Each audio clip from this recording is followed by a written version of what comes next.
There's nothing like snook hook sets at dawn or catching a tarpon in the moonlight.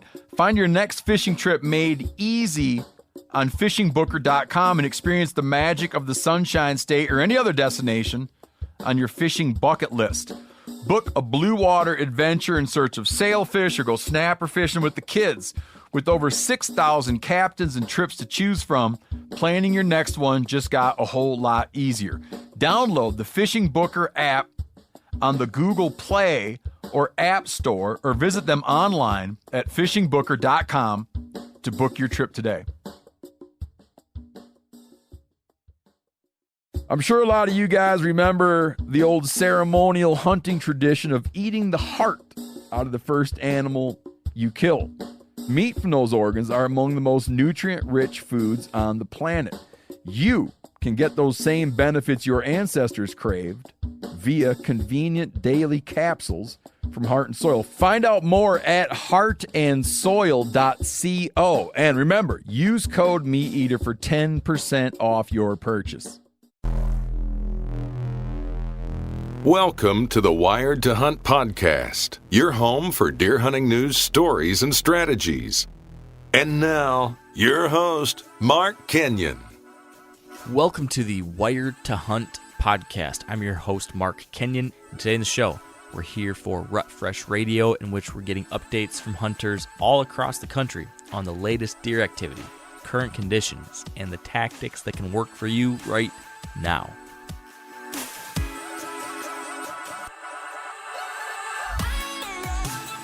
All right, welcome to the Wired to Hunt podcast, brought to you by Onyx. We're here for what will be basically our first December edition of Rut Fresh Radio in 2020. We're going to hear from a group of deer hunters from across the country on what's happening right now, what they've been seeing in the woods, how deer are behaving, how conditions are impacting how they're hunting, and what they and you can be doing over the coming days to fill that tag. I know there's still a lot of you out there grinding away, still trying to get a buck or still trying to fill the freezer, so we want to help you do that. There certainly are still opportunities to do that. So, Spencer, what's the game plan for today? Where's your head at? You've still got some kind of post-rut hunts ahead of you, right? Yeah, I'm headed to Kansas after we finish recording this. I'm going to be hunting with Tom and Nate Crick from Identical Draw. And I'm stoked because it's Kansas, it's the land of giants, and I'll be carrying a rifle. So I'm really excited. But typically this time of year, I'm not that excited. I'm not someone who has had a lot of success in December. So December makes me sad. But you, Mark, you have had a lot of success in December. I think you've killed probably your biggest deer ever in December. What was that, 2 years ago? Yeah, 2 years ago. Yeah, and one of the factors that I think catches the interest of a lot of hunters, and it's maybe like a bigger topic than it is like a reality for most whitetailers, but that's the secondary rut. Can you talk to us this week about like what is the secondary rut, what factors go into it, how you should hunt it, what sort of determines if you see a strong secondary rut or no secondary rut at all? Yeah, for sure. So the secondary rut, whatever you want to call it, is typically a product of doe fawns, so deer that are about 6 months old, coming into estrus. And these deer are reaching sexual maturity about a month later than the rest of the adult does in the population. So if you have a healthy, balanced population that has all the nutrition it needs and everything these deer need to be healthy and to reach that maturity at this point, if you have that, you're going to get these fawns coming into estrus. A few. If you don't, if you've got a wildly out of balance deer herd, if deer are lacking nutrition, if things have been skewed in one way or another, you very well may not have any of these does coming into heat late. But maybe where you're heading, Spencer, to Kansas, there's lots of great food, lots of good cover. The Cricks are managing their deer herd well. It's probably relatively balanced. I'm betting that there could be some young fawns that are just going to be hitting it now. And this is one of those things that I don't go into the year planning on it. I don't go into December like, oh man, it's the second rut. I'm going to be hunting all day. It's going to be crazy. No. It's one of those things that I have a regular December late season plan in place. And then I'm going to keep my eye out for one of these little flurries. If I happen to see this flurry of rutting activity in the first or second week of December, I'll know in my head, I'm like, ooh, this might be one of these magical doe fawns that's coming into heat. And now I want to take advantage of it because I've got a day or two where things might be extra special. But it's quick. These are little blips on the radar that you can take advantage of if you notice them, but I wouldn't plan my whole, strategy around it. This is one of those bonus things that you may or may not see, but if you do, you got to jump on it. And if you see a little doe fawn running around with a bunch of bucks chasing her, now you have a 24 or 36-hour window where things might be like the rut was on November 7th. So if I see a doe with a buck locked on her or a bunch of bucks chasing her, I'm going to move right in on that, and I'm going to try to be in the middle of that rutting activity, or I'm going to try to reposition to be along the route that doe took when she comes back to wherever she came from, just like I might have done on November 7th. Let's say there's a buck locked on a doe. If I saw that on November 7th and I watched that doe, head out, or maybe I watched her in the morning head into a bedding area, I would then think to myself, based off of wind, based off of all the different things you think about when trying to plan an evening hunt after seeing something like that, my best guess lots of times if I see a buck locked on a doe is that doe doesn't want to travel a whole lot. She'll probably come back out in a somewhat similar way that evening to feed in that food source, if there's a food source that she was coming off of that you can hunt. This is exactly what happened, like you mentioned, a couple of years ago. I spotted this great big 10-pointer locked on a doe in the morning. I watched them go back to bed. So for the evening hunt, I slipped in there and got pretty aggressive. It was a bad wind. I would never hunt this area with that wind, but I knew that they were in there. I knew they weren't moving far, and I knew that I had this little brief window where there was a buck that I wanted to kill locked on a doe. It was December, 8th or 9th or something, somewhere in that window, and I knew he was going to be with her. So I figured out a way I could cut the wind just right to cut down this creek, and I thought I could probably get away with it. It was a swing for the fences kind of move. I normally wouldn't do that in late season December unless you have something like this where there's this disproportionately high chance of the buck you're after popping back out. And so that's what I did, and that's what he did. So my suggestion for people out there hunting right now is go into your December hunts with a typical late season plan. What that means for me is keying in on the very best food source. Late season is all about food. They are needing to put on the feed bag, recuperating from the main rut, so they want to eat. And then they also typically want to avoid people. They want to avoid all the hunters that have been out there crazy chasing them for weeks and weeks and weeks. So if you can somehow find that magical combination of an unpressured area or some kind of sanctuary where these deer feel safe. I just wrote an article about this on the Meat Eater website. If you can somehow find that sanctuary, whether that's literally a property where no hunting's allowed, or maybe it's a pocket of a swamp where nobody ever goes into, but something that keeps these deer safe. If you can find that and find an attractive food source that's close to it, you've got the ingredients for high quality hunts at this point. So focus on that kind of thing, but keep an eye out for the second rut. Keep an eye out for that doe that comes into heat and adjust based off of that. That's the kind of thing I'm thinking about this time of year if I'm trying to fill a buck tag. And I mean, keep an eye out for that yourself, Spencer. I think you're going to have the ingredients for a great hunt, knowing what I know about this place you're going to go to. There's good food, there's good cover, there's good deer. I know they're smart about how pressure's been applied. So, I'll tell you what, I'd be pretty excited if I were you hopping in the truck here soon. Very excited. And I think it's important to stress when we talk about the secondary rut, just how local of a thing this can be, right? It can be happening literally on one property, but not the next property over. It can be happening a couple places in one county, but then have a wide swath of ground where there's not any secondary rut, and then there's some secondary rut some other place. So this is rarely like a regional or national event. With that said, last year, Mark, you and I hypothesized that there would be sort of a strong secondary rut for much of the Midwest because there was such a late crop harvest. And so what that created in early and mid-November was a rut that was not very visible.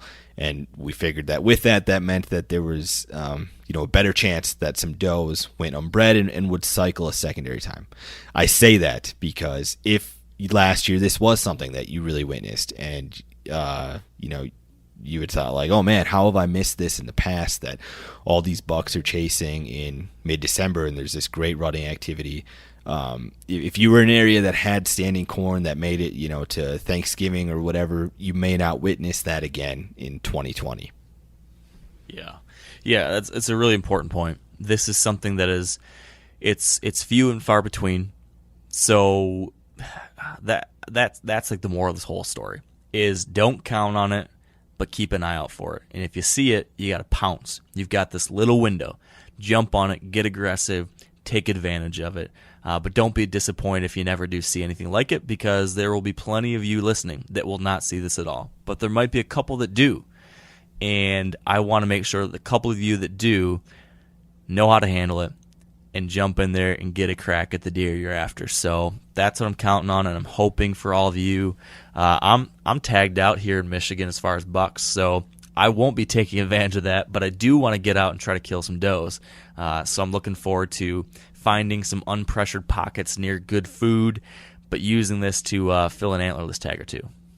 That's great advice, Mark. Who we talked to this week is Tyler Shepard from Indiana Whitetails in Indiana, Andrew Maxwell in Alabama from the Southern Outdoorsman, Dylan Tramp from the Outdoor Forum in South Dakota, and then in New York from Tag and Brag is David Giarizzo. Excellent. All right, man. Well, let's get to it and get you on the road so you can go fill that Kansas tag. I'm jealous. I wish I was heading to the big buck fantasy land like that, but I'll be watching from afar and cross my fingers for you. I'm stoked. Thank you, Mark, and I'll talk to you next week. See ya. All right, and joining us online first is Tyler Shepard in Indiana from Indiana Whitetails. Now, Tyler, in Indiana, what would you say the buck activity has been lately on a scale of 1 to 10? Lately it's been probably about a 6. Been seeing quite a few bucks on different properties. Just depends on what property you're on and what kind of food you're hunting over. The rut's really about over, but we connected this weekend. All had to do with food. Yeah, not bad, but upcoming next few hunts here, when you get on all food, it's going to be real good. That was a great buck that you just killed in Indiana. Tell us about that setup. We were hunting in the redneck, easy access, not going deep, hunting the edges. Was hunting over a clover and corn food plot, and we were pretty close to the bedding, but he was going to the food real quick, checking for does, whatever's left, and I took him out there probably the first half hour of Saturday morning. So came in looking for does and never made it out of the field. What are the best food sources that hunters in that area should be focused on right now? I mean, if you got food plots like we do, go hunt those. If you got grains, they're not really hitting my turnips or anything right now. But if you got cut corn, I'm always a sucker for cut corn. If you can go on a cut cornfield, I've been seeing tons of deer in them. So if you got those, access to them, whatever, hunt the edges and get those cut cornfields. Have you been seeing any sign making since Thanksgiving? No, I have seen no sign making, no new scrapes, rubs, nothing. Trail cameras, I had to move all my cameras off of scrapes and rubs last week or 2 weeks ago or so, transition them back all to food. Historically in Indiana, do you see any kind of a secondary rut? I mean, you see not really a rut. I don't usually, but I see a lot of cruising around. They're still with those, but I've never seen actual chasing, no breeding or anything going on after. I mean, I'd say after this last weekend, you're pretty well done with the breeding cycle. As we get into December, what does a morning setup look like for you? Strictly me. I don't hunt mornings come December unless I got something on camera daylight. I'm pretty much November, late October morning hunting, and then I back off and let the deer feel safe, and I don't want to spook anything, so I stay off of it until evening hunts. So what would it take for you to go to a morning hunt? I'd have to get at least consistent pictures in the morning of a buck showing up. That's the only way I'd go in the morning. Going forward then this next week or so, What do you think that buck activity is going to be on a scale of 1 to 10 in Indiana? Buck activity, if the weather, it all depends on weather right now, but if it stays cold, and those bucks got to get up on their feet sometime to go eat. So be where the does and the food are, and your luck should be really good. All right, Tyler, congrats again on the great buck. Good luck with the rest of your season, and thanks for joining me. Thank you. All right, and joining us on the line next is Andrew Maxwell from the Southern Outdoorsman in Alabama. Now, Andrew, in Alabama, what would you say the buck activity has been lately on a scale of 1 to 10? I would say it's probably a 7. We've had, some encounters lately in my friend group. Of course, I killed one 2 days ago, and our cameras have been showing a pretty decent amount of daylight movement. Of course, in the thick cover, where they're supposed to be, quote unquote. But yeah, I would say a 7. There's actually a decent amount of nice bucks that hit the ground on the W May I was hunting this weekend. So it's looking pretty good for my particular area. Congrats on that great buck that you just killed. Tell us about that setup. So that particular buck, I was hunting basically a giant thicket. Down here we have we have mostly thickets with little strips of hardwoods running through them. And so I got up to the head of this draw that runs up into a large cutover. And I basically got at the very tip of that, picked out a tree on the very edge with no other trees in front of it, and got up. And I was watching what we call a compounding feature. We talk about it all the time on our show, is like a saddle with another saddle running into it, or a bench running into a saddle or something like that. So that's what this spot was. It was a compounding feature. There was multiple terrain funnels going to this one spot within a thicket. And not only was it in a thicket, but there was also kind of habitat diversity in the thicket itself. So there's edges in front of me out in the cut that I'm watching. And this buck, he came through right at prime time. Right when they're supposed to come through, right at sundown. You got that last 30 minutes of light. He walked out, and he was basically just working an edge within that cutover, coming right through the saddle like he was supposed to. And he was actually, I think he was getting ready to make a scrape when I shot him. He was actually peeing on his tarsals. So it was a great hunt. Of course, like I said, in the thick cover. And another interesting spot, an interesting little tidbit about that spot, is that he was only 200 yards off the road. There's people driving right past me, but the way that you have to access it, you kind of have to swing in through more thick cover. And we're finding more and more that those spots just right off roads that are overlooked and hard to get to because of terrain and or vegetation are some of the best spots. So what phase of the rut would you say that your part of Alabama is in, as well as the rest of the state? For my particular part here in central Alabama, we're definitely kind of on the edge of pre-rut and rut. We're at the point now where bucks have been fighting for a week and a half, 2 weeks. Some of the smaller bucks are out cruising, kind of doing their thing. And we should have some does that are already starting to come in right now. Peak rut should be, around December 10th where I'm at is really prime time. December 10th is that day where a lot of guys kill nice bucks that weekend. So yeah, we're right on the edge. Now the rest of Alabama, the vast majority of the rest of Alabama is still at a minimum a month out. A lot of places are a month and a half out from the rut. So, where we're at, we're seeing a lot of sign popping up already. Scrapes are getting opened up, lots of fresh rubs. There's a lot of fresh rubs where I killed this buck 2 days ago. But for the rest of the state, I think it's going to be more of your typical, it's not really early season, but it's kind of like that same mindset. In some places, bucks might even still be together. They're leaving a lot of sign in the daytime areas that they're hanging out, but they're not doing anything related to the rut whatsoever across most of Alabama.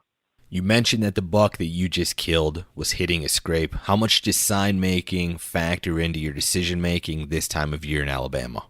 A lot. A lot of these areas that we're hunting, we have past history with. For instance, this spot last year, we ran cameras in it, and we had a lot of bucks in this area last year, the same time in daylight. So we figured that, this year it'd be good. And sure enough, the first time I went in there, I was able to get him. But there's a lot of sign in there. Right now, when we go into spots, usually we have an idea that there should be deer in there, just based off, the map or past history with the spot. But we definitely want to see rubs and scrapes this time of year in there. I mean, if I'd gone in there yesterday and not seen the amount of fresh rub, if I'd gone in there yesterday and not seen a single fresh rub, my confidence level would have dropped tremendously. And if I wasn't so late getting in, then I probably would have bounced and went to a different spot. But thankfully the sign was there. So yeah, I mean, it plays a huge part for us right now. I mean, we're wanting to see those scrapes and fresh rubs popping up, and tracks too. Tracks are really, in a way, tracks for us are more relevant than anything else, because we got so many dirt roads that go through all these cutovers and thickets, and being able to walk down that road and read those tracks and see how fresh they are and get really the best representation possible of, like, are there deer in this thicket right now? You know, you find a track that looks extremely fresh, there's a really good chance that deer is laying within 200 yards of you. And that's probably one of the more useful tools that we've used here lately. I mean, that's how I killed the buck out there last year. And, I mean, we've used similar tactics this year and are probably going to continue to do so. So, I mean, for me, tracks are actually kind of number one now. As we approach peak rut, will you do any calling or decoying? Probably won't do any decoying just because it's so thick here. There's really not many places where you can put a decoy where they would be able to see it outside of like 10 yards. Calling, yeah, I'm actually already doing a lot of calling. We've been grunting and rattling a good bit. Haven't had any success yet. Several years ago, I killed a nice buck actually on Thanksgiving rattling around here. And I've done it since then and just haven't had much luck with it. But I'm going to keep doing it right up through the rut, just because I think I think it'll work. We've talked to a lot of people lately who swear by it, and I haven't had success with it in a while, but I'm going to continue to do it. Going forward then in this next week or so, what do you think that buck activity is going to be on a scale of 1 to 10 in Alabama? For my area, I'm going to say it's going to be like a 9 or a 10. I mean, they're going to be doing it this week for sure. We got really cold weather rolling in. The rut is supposed to be here, and the conditions just look absolutely perfect. So I'm going to say it's going to be, I mean, this next week and a half, 2 weeks is going to be as good as it gets in my part of Alabama. For the rest of Alabama, I'd say it'll probably still be pretty good. I mean, with this weather front we have coming in, and right now we're kind of in a transition period where pretty much all of our leaves just dropped. And for us in the South, that's kind of when our major shift happens, because things that were once really, really thick are now a lot less thick, and the deer tend to kind of abandon areas. And when the leaves fall, they kind of get concentrated into more specific bedding areas that keep that visual obstruction, as opposed to like a sweet gum thicket or something, which, you know, 2 months ago you couldn't see 10 yards into, and now you can see slap across it. So that's going to be a big factor for everybody. So I think the hunting actually gets a little bit better when that happens. So that combined with the weather that we're having, I think that it'll be a great upcoming weekend to get out in the woods wherever you're at in Alabama. All right, Andrew, congrats again on the great whitetail. Good luck with the rest of your season, and thanks for joining me. Thanks, Spencer. All right, and joining us on the line next is Dylan Tramp from Outdoor Forum in South Dakota. Now, Dylan, in South Dakota, what would you say the buck activity has been lately on a scale of 1 to 10? I would say just in the last few days, it's been fairly decent, probably maybe as high as a 7. The rut seems to be winding down a little bit, but have seen a few bucks chasing does that might be the last few to go into heat through this first cycle, and gun seasons are winding down, so activity's been pretty good. Now, you're in far western South Dakota. What label would you put on this phase of the rut for that area? It's not quite totally post-rut. I would just say the last phase of the normal rut, whatever title you want to put on that. Now, I know you just killed a great buck yesterday. Tell us about that setup and about that hunt. Well, we were just covering some ground, and the bucks, and they were on does. They were not quite locked down, seemed like yesterday, but they were just keeping an eye on them and filling their bellies, getting ready for winter. And they were feeding in, seemed to be clearings, clear cuts, cattle pastures, kind of open timber. So I think they were feeding on the grasses. So the setup was just pretty much eliminating, it's just all public national forest out here. And so I was just eliminating all the easy access areas, places that you saw a bunch of boot prints at the trailheads, just crossing those off, finding funnels next to semi-open terrain where there's grasses and feed, and just kind of still hunting through the timber. works out. Are grasses the primary food that you're focused on this time of year, or are there other food sources in the Black Hills? In the forest, it seems like there's a lot of different food sources, but grasses and just any sort of greenery seems to be the key. And this time of the year, things are starting to die off, so it seemed definitely like the grasses and the pastures were definitely the place to be over the last few days. That area has had pretty mild weather lately. Historically, as we get into December and things get colder, do you notice a shift in bedding at all in the Black Hills?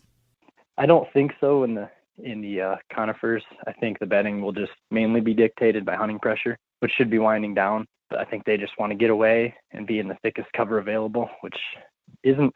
It's kind of monotonous timber in most places, so it's heavy cover is kind of hard to come by. So if you find it and it's secluded, it's probably going to be pretty consistent throughout the year. Do you normally expect to see any sign making at the end of November in the Black Hills?